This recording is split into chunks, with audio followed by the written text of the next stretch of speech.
दोस्तों ये कुछ ऐसे वर्ड्स हैं, यदि आपने इनको रट लिया यानी कि यदि आपने इन सब को समझ लिया तो इंग्लिश आपके लिए बोलना बहुत हद तक आसान हो जाएगी। क्योंकि ये बहुत ही कन्फ्यूज़न वाले हैं और बच्चे सबसे ज़्यादा कन्फ्यूज भी इन्हीं में होते हैं। यदि ये आपको आते हैं तो बहुत अच्छी बात है, और यदि आपको ये नहीं आते हैं तो आज की वीडियो आपके लिए रामबाण है। बिल्कुल लास्ट तक देखना और आपके बिल्कुल समझ में आ जाएगी। तो चलिए वीडियो को शुरू करते हैं ज़्यादा टाइम ना खराब करते हुए। तो आज की वीडियो में हम हेड के बारे में, हैव के बारे में और हैज और डू डज डिड इन सब के बारे में कॉन्सेप्ट को क्लियर करने वाले हैं। तो वीडियो को लास्ट तक देखना। तो देखिए सबसे पहले इसमें हम देखने वाले हैं हैविंग टू को। हैविंग टू का मतलब इसमें क्या होता है, आपको स्क्रीन पर दिख रहा है। हैविंग टू का मतलब है पढ़ रहा है। इसका मतलब है कि किसी को कुछ कार्य करना पड़ रहा है। यहाँ पर मैंने शॉर्ट फॉर्म में लिख दिया है क्योंकि स्क्रीन फिर भर जाएगी तो आपको एग्जांपल कैसे बताऊंगा। तो हैविंग टू का मतलब है कोई कार्य किसी सब्जेक्ट को करना पड़ रहा है। अब यहाँ पर जो सब्जेक्ट है वो वही होता है जो कार्य को करता है। जैसे कि मुझे जाना पड़ रहा है तो मैं यहाँ पर सब्जेक्ट हूँ। आपको नहाना पड़ रहा है इन ठंडों में तो आप इसमें सब्जेक्ट हो। तो इस तरह से हैविंग टू का मतलब है कोई चीज़ करनी पड़ रही है। अब देखिए इसके स्ट्रक्चर को। इसका स्ट्रक्चर बिल्कुल सिंपल है। सबसे पहले सब्जेक्ट आएगा, उसके बाद आपकी हेल्पिंग वर्ब आ जाएगी। जो भी आपकी हेल्पिंग वर्ब होगी आपके टेंस के अनुसार आपको हेल्पिंग वर्ब लगानी है। उसके बाद हैविंग टू आएगा और उसके बाद वर्ब की फर्स्ट फॉर्म और उसके बाद आपका ऑब्जेक्ट आ जाएगा। अब यहाँ पर जो ये हेल्पिंग वर्ब है ये आपकी प्रेजेंट की भी हो सकती है, पास्ट की भी हो सकती है। यदि प्रेजेंट की है तो आपको यूज़ करना है एच एम आर में से किसी एक का, और यदि आपका जो सेंटेंस है वो पास्ट का है जिसे आप बोलना चाहते हैं तब आपको यहाँ पर यूज़ करना पड़ेगा वाज और वर इनमें से किसी एक का। तो चलिए एग्जांपल्स देखते हैं और अच्छे से इसे समझते हैं। तो पहला है मुझे पढ़ना पड़ रहा है, तो इसकी इंग्लिश बनेगी I am having to study, यानी कि मुझे पढ़ना पड़ रहा है। यानी कि मैं यहाँ में सब्जेक्ट हूँ तो मुझे कुछ कार्य करना पड़ रहा है। तो मुझे पढ़ना पड़ रहा है, मुझे सोना पड़ रहा है, मुझे खाना बनाना पड़ रहा है, मुझे लिखना पड़ रहा है। इन सब को आपको आई एम हैविंग टू के बाद जो आपकी वर्ब है उस वर्ब की फर्स्ट फॉर्म आपको लगा देनी है और सभी वाक्य आपके आसानी से बन जाएंगे। तो ऐसे वाक्य आप सबसे ज़्यादा अपनी लाइफ में बोलते हैं, जैसे कि मुझे त्यार वहाँ जाना पड़ रहा है। तो यहाँ पर आप हैविंग टू के बाद आपका जो स्थान है, जो वर्ब है, उसको लिख सकते हैं। नेक्स्ट एग्जांपल देखिए, उसे खेलना पड़ रहा है, तो इसकी इंग्लिश बनेगी he is having to play, यानी कि उसे, किसी व्यक्ति को, किसी पर्सन को खेलना पड़ रहा है तो he is having to play. उसे गाना पड़ रहा है, उसे नाचना पड़ रहा है, या फिर कोई भी कार्य करना पड़ रहा है तो उसमें आपको यूज करना है ही इज हैविंग टू और उसके बाद आपकी वर्ब। अब नेक्स्ट है हमारा इसमें तुमको नाचना पड़ रहा था। अब ये वाला जो सेंटेंस है ये मैंने ले लिया यहाँ पर पास्ट का, क्योंकि आप बोलते सर आपने प्रेजेंट के बता दिए, पास्ट के बारे में तो कोई बताया ही नहीं। तो ऊपर वाले जो दो हैं वो आपके प्रेजेंट के हैं और जो नीचे वाला है ये है आपका पास्ट का। तुमको नाचना पड़ रहा था तो इसकी इंग्लिश बनेगी you were having to dance, इस तरह से।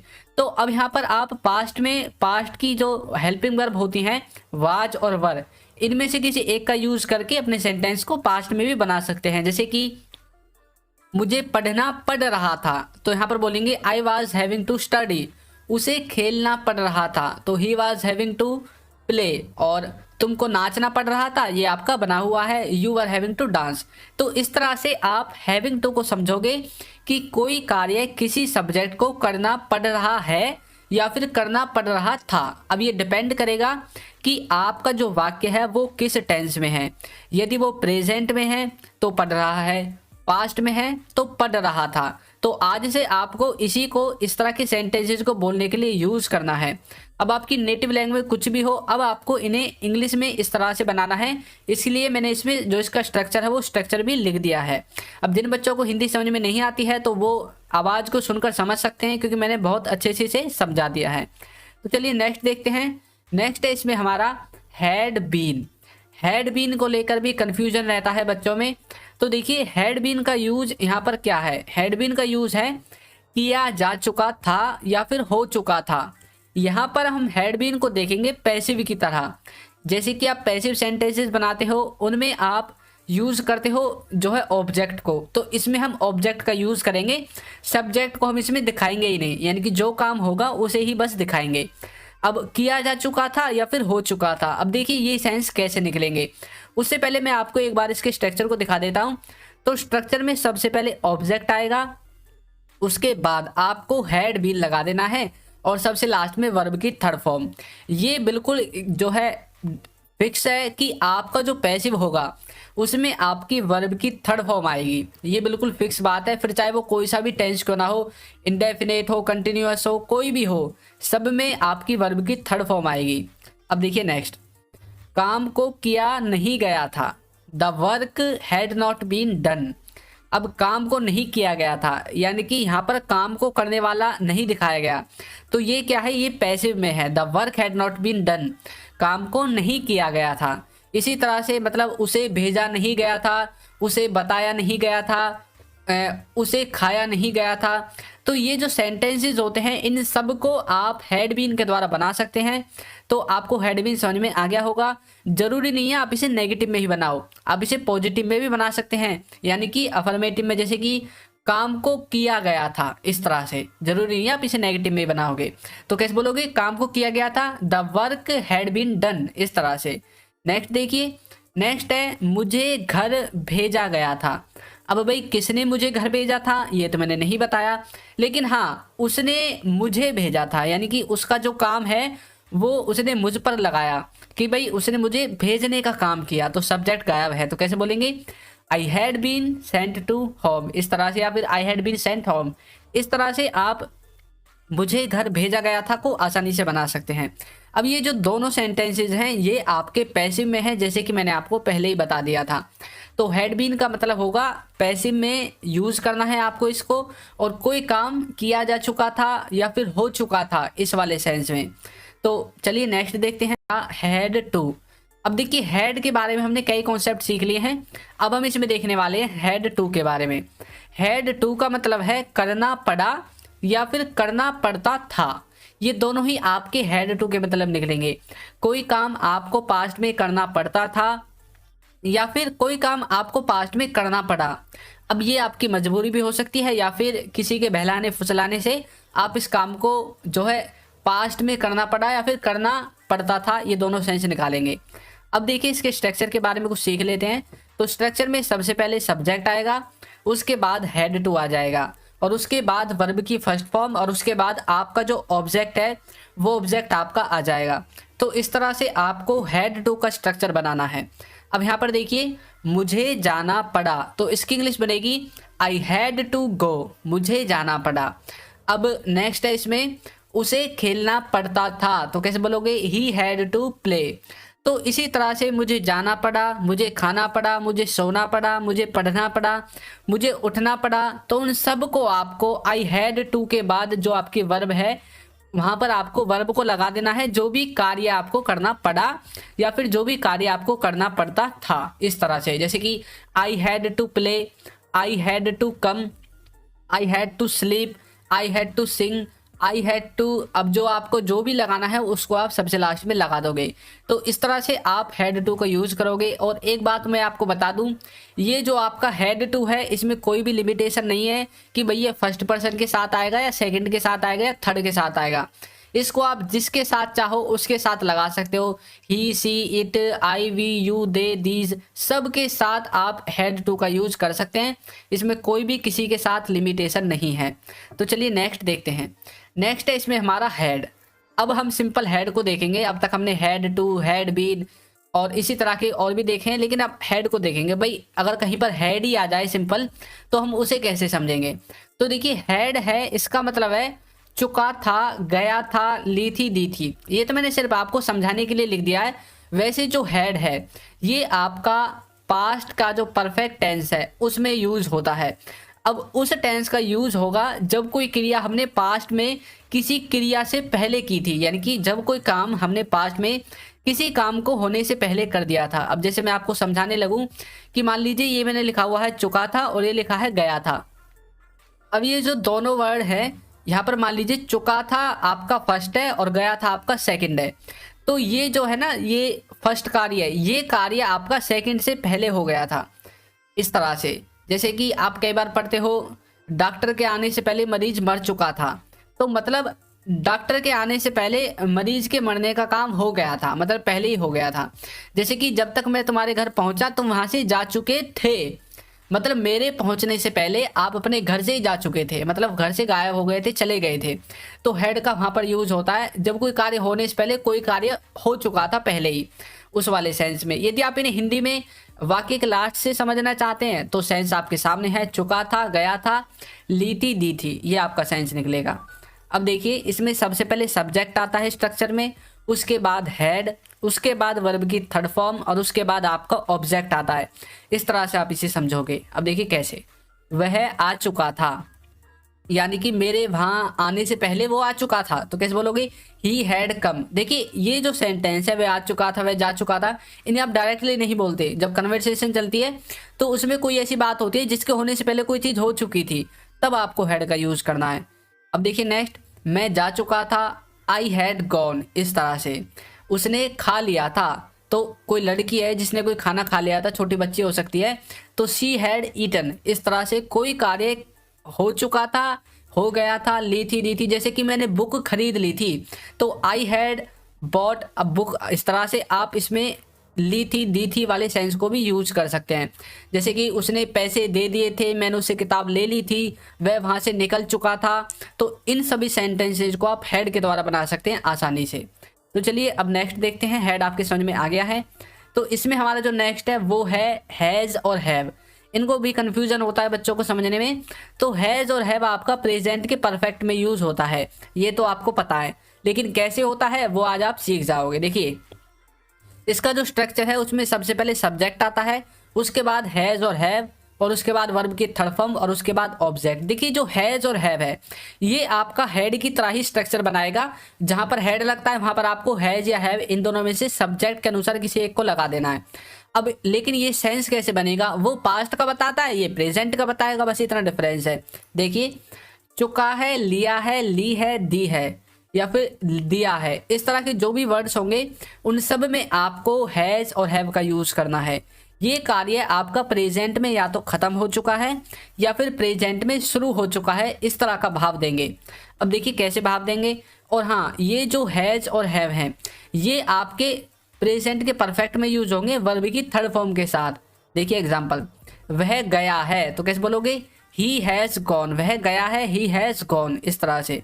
नेक्स्ट है, उसने एक किताब खरीदी है, यानी कि he has bot a book, यानी कि कोई काम जो है कर दिया है उसने, किताब खरीदने का जो काम है उसे कर दिया है। अब मैंने यहाँ पर लिखा हुआ है चुका है, लिया है, ली है, दी है, या फिर लिया है, दिया है।